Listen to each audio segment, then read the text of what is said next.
What's the easiest choice you can make? Window instead of middle seat? Picking a vendor who sends a great gift basket? Outsourcing business tasks you hate? What about selling with Shopify?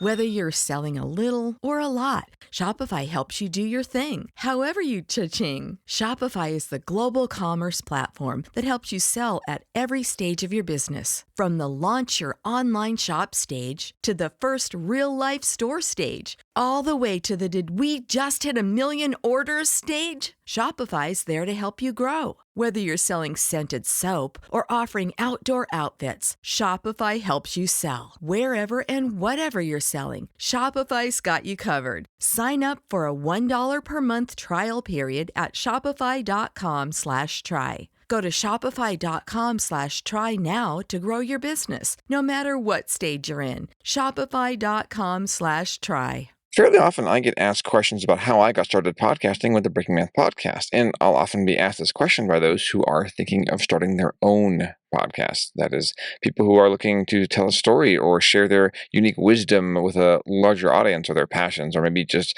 advertise their business or services. I usually like to start this conversation by either showing off or telling about our preferred podcasting platform, Zencastr. Zencastr is essentially an all-in-one podcast hosting platform. On this platform, you can do everything from recording your episodes to editing your audio and video files to distributing your podcast to all podcasting platforms, including Apple Podcasts, Spotify, iHeartRadio, and wherever else podcasts are played. Now, there's more. When I first began podcasting, I used to get very nervous about how I would sound. I would sometimes stutter or have awkward pauses or other audio blemishes in my recordings. Now, Zencastr has a new suite of AI tools in their post-production process that make you sound really smooth. They automatically take out any of the ums or ahs in your recording. Also, they automatically take out any of the awkward pauses in your discussions. The tools will also help you set the right loudness and balance all the levels while reducing any background noise, all with the click of a button. Doesn't sound too bad, does it? You really should check it out. Really, the world needs to hear what you have to say. In fact, I'm going to give you a code below to help give you a large discount. It's all one word, Breaking Math. Go to zencastr.com/pricing and use my code Breaking Math, and you'll get 30% off of your first month in any Zencastr paid plan. I want you to have the same easy experience I do for all my podcasting content needs. It's time to share your...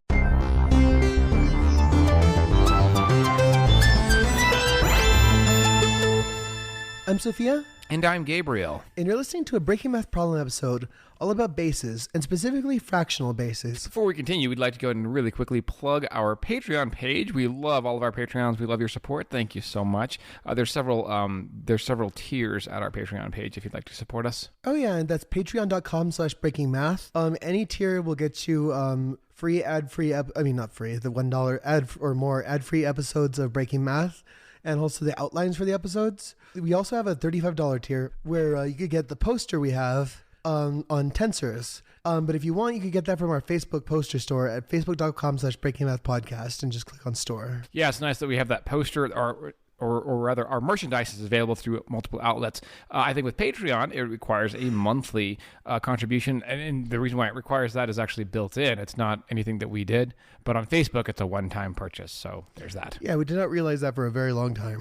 Yes, and it is a $15.15. And what's the significance of that dollar amount? I believe it's pi to the E. Yeah, we'll have to... Or e to the pi. One of those. We're having fun with crazy numbers. E? Yeah. You know, when you talk about the most significant numbers in math and physics, there's E and there's pi, and I suppose 0, 1, and infinity. But if you take anything... Yeah, it's e to the E. Okay. If you take anything to the 0 power, then it just turns into 1, or infinity, then it just turns into infinity. So, yeah. It's e to the E. Now, if you want to follow us, we are also available on social media, Facebook, at, of course... Facebook.com/BreakingMathPodcast, as well as Twitter, and it's just at BreakingMathPod. Also, there's a website. The website is interesting. It's breakingmathpodcast.app. At the website, you'll find our first 3. No, we did an outline for our first episode, but we haven't. Well, we had an outline for our first episode. We also have one on Reality is More Than Complex. We have the papers available that were made by Alex Alanis. Yep, who I do another podcast as well, or rather a YouTube show with. And the website also has some really cool applets that we always talk about, like the Hypercube applet, as well as the Fourier series applet. And what else? There's a Game of Life on a Klein bottle. That's pretty cool. Yeah, it is very cool. Okay, so today's episode is All Your Bases belong to us. No, actually, it's just called All Your Bases. What is that from? The whole all your bases belong to us? That is a blast from the past. Is that a 10-year-old meme? All your base belong to us is like a meme from like early 2000s. It was some RPG. One of the things that I love this day and age is we have the older millennials who were born in the early 80s, and we still understand memes, and we have memes from the internet, the early days of the internet. And of course, the generation, before us, including baby boomers, were well into their adulthood. Yeah, that is a blast from the past meme back in the day. It's current. I'm just kidding. Yeah. No, it's not current anyway.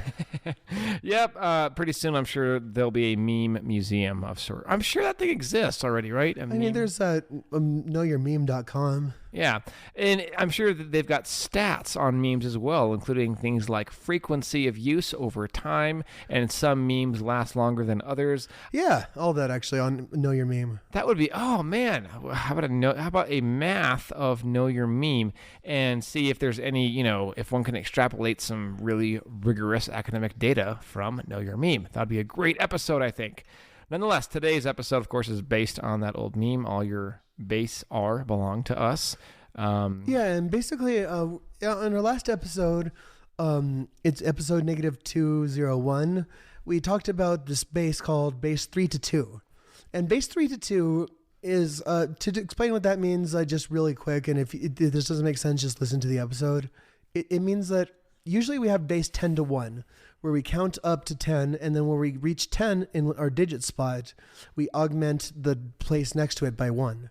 So like 19 goes to 20, 99 goes to 10-9, which goes to 100, things like that. Yeah, and of course I was not on that episode. I was kicked out. You guys were. Yeah, I'm just kidding. No. No, yeah. So like 3 to 2 is like we're like so it's counting 3 to 2. It's 1, 2, and then 20, 2 1, 2 2, 2 1 0, and then it just keeps going like that, where you replace. We replace 3 with 2. And the problem that we're going to do, if I may be so bold as to go ahead and read the problem out loud, why is it true that the 3 to 2 base is base 3 over 2? So this will be a little bit of a short episode, and the reason why is because the problem isn't not that big, but it is one of the problems from the last episode that seemed a little unintuitive. Yeah, it's still a very significant one. Again, this is talking about a base conversion, but a very significant one. We are comparing two bases. Yeah, which turned out to be the same base. Spoiler alert. Yes, exactly. Now, the bases are, I don't know if you want to say this or not, but the bases are 3 to the 2 and 3 halves, but I want to make sure if you listen to the last episode, they'll understand why 3 to the 2, technically speaking, from its definition, is not necessarily 3 halves. Yeah, and it's not base 3 halves necessarily because it uses a different set of digits, 0, 1, and 2 versus just 0 and 1. However, because it's a type of base 3 halves, that's one thing that we're proving in this episode. Yeah, so this is a really nuanced thing in math. But math is full of nuanced things that shed light on lots of other areas of mathematics. So we are interested in the nuanced proofs and in the subtle details that make math beautiful. Okay. For example, 8 in base 3 to 2 is 2, 1, 2. But if you take 2 and multiply by 1.5 times 1.5, you add 1 times 1.5 and then add 2 to that, you get 8. Mm-hmm. So for some reason, they're the same number, and I just thought it'd be fun to explore that on a problem episode. So induction, we've done this many times on the show, and I believe in problem episodes before too.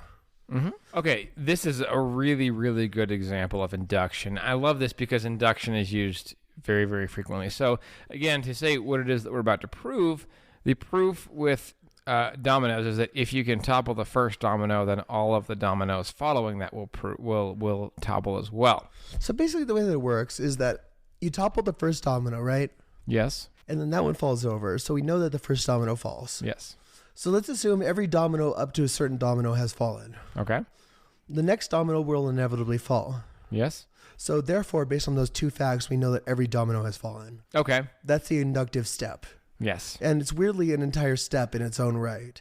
It's kind of like the parallel postulate, where it's something that it's kind of like, why do we need to have a rule just for this? But yeah, it's because in proofs, you have some things that seem completely unnecessary, but they absolutely are necessary. Things like the identity, like I equals I. There's some things that seem rather obvious, but you still have to state them if you're going to be mathematically rigorous. yeah, but not only that in this situation, but it's like induction itself cannot be proven using anything else.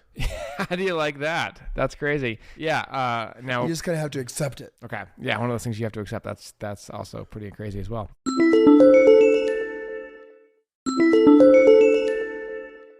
So first, the inductive step is that we have to first prove the first step, right? Yes. So 1 is 1 in base 3 halves, right? Yes. And we're done because 1 is also 1 in base 3 over 2. Yes. So that's all we need to do for that step. Okay. Very good. So now suppose we have some number, right? It's in base 3 to 2 and base 3 halves. And they're the same number, right? Yes. And then we augment it. Okay. If the last digit is a 0 or a 1, then it just gets augmented to 1 or a 2, right? Yes.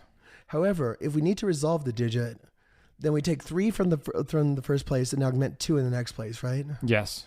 Well, we can also generalize the step because sometimes you have to do that more than once. So let's say that we're in the nth place of the digit, right? Yes.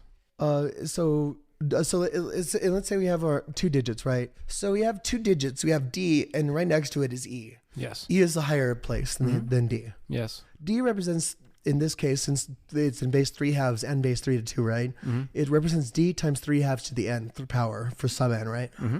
And then E represents E times 3 halves to the n plus first power. Yes. Now, our inductive step is that, not our inductive step, our resolving step is that we have to subtract 3 from D, right? Yes. So D minus 3, let's call that D prime. Mm-hmm.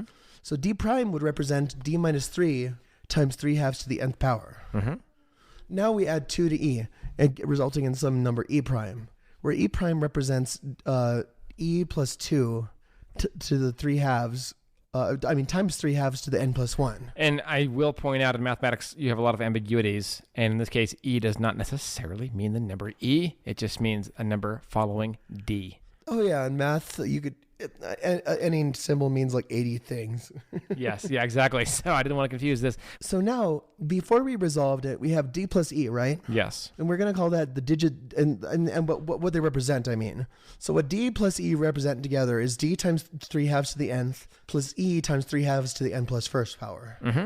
But D prime plus E prime is D minus 3 times 3 halves to the n plus E plus 2 times 3 halves to the n plus 1. Yes. By the way, I will say it's a lot easier to look at a script than to just hear this with the audible part. Yeah, so just following along with this. And I think the bigger thing in here is just to see like how it shakes out, really. Yes. So when we factor it down, we get a mess of algebra. Are y'all ready for this?